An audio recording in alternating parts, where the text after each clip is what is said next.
हरिद्वार जमीन घोटाले में बड़ी कार्रवाई करते हुए उत्तराखंड की स्वामी सरकार ने 2 आईपीएस, एक पीसीएस समेत 12 अधिकारियों को निलंबित कर दिया है। कांग्रेस प्रदेश उपाध्यक्ष सूर्यकांत धस्माना ने इसे प्रशासनिक तंत्र में मिलीभगत का घोटाला बताते हुए कहा कि सरकार के ही लोग सरकार को चूना लगा रहे थे। उन्होंने आरोप लगाया कि 15 करोड़ की जमीन के बदले 54 करोड़ का भुगतान किया गया। जांच रिपोर्ट आने के बाद भी कार्रवाई नहीं होने पर कांग्रेस ने धरना प्रदर्शन किया, जिसके बाद सरकार ने सस्पेंशन की कार्रवाई की। धस्माना ने दोषियों पर आपराधिक मुकदमा दर्ज करने, संपत्तियों की जांच और सख्त सजा की मांग की है। देखिए, अपने आप में एक बहुत ही अलग तरह का घोटाला था। घोटाला अलग तरह का इसलिए था कि इसमें जो प्रशासनिक तंत्र था, इसमें जो राजस्व विभाग था, इसमें जो वित्त विभाग था, इसमें इतने सारे कंपोनेंट थे और उनका जो कॉकटेल था, वो कॉकटेल इतना शानदार था कि सरकार पर चूना लगाने का काम सरकार के लोग जिस तरह से कर रहे थे, उसका भंडाफोड़ हुआ। और भंडाफोड़ हुआ तो कोई रास्ता ही नहीं था सरकार के पास। सरकार ने जांच कराई, जांच में भी दूध का दूध पानी का पानी हो गया।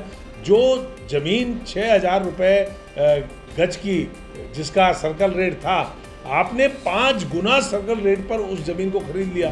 प्रधानमंत्री नरेंद्र मोदी के नेतृत्व में केंद्र सरकार के 11 साल पूरे होने पर भाजपा 5 जून से 11 साल बेमिसाल कार्यक्रम की शुरुआत करने जा रही है, जो 25 जून तक चलेगा।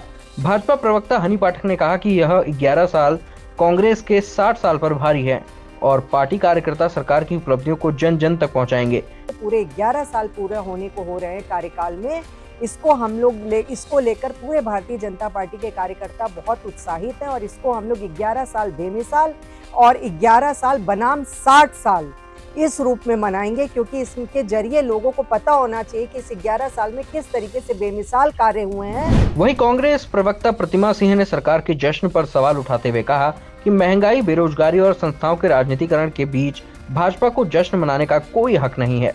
उन्होंने आरोप लगाया कि मोदी सरकार हर काम का श्रेय खुद ले लेती है, चाहे वह सेना का कार्य हो या जनता का।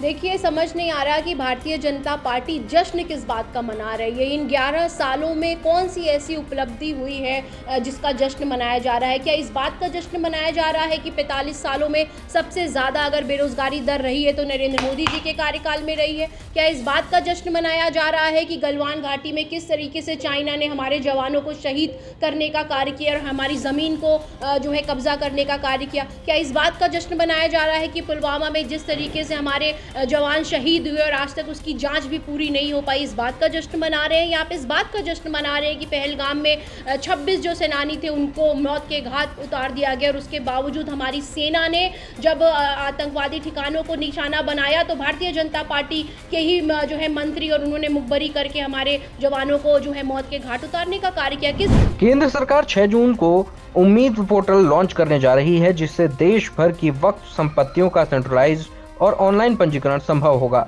यह पहल पारदर्शिता, बेहतर प्रबंधन और समाज के कमजोर वर्गों के हितों की रक्षा के उद्देश्य से की जा रही है। उत्तराखंड वक्फ बोर्ड के अध्यक्ष सादाम शम्स ने बताया कि अल्पसंख्यक कल्याण मंत्री किरेन रिजिजू इस पोर्टल का उद्घाटन करेंगे। इसके तहत मस्जिद, मदरसा, कब्रिस्तान और ईदगाह जैसी सभी वक्फ संपत्तियों का ऑनलाइन रजिस्ट्रेशन शुरू किया जाएगा, जो 6 जून से उत्तराखंड में भी लागू होगा। ये कह सकता हूं कि 6 तारीख के बाद तमाम जितने भी उत्तराखंड में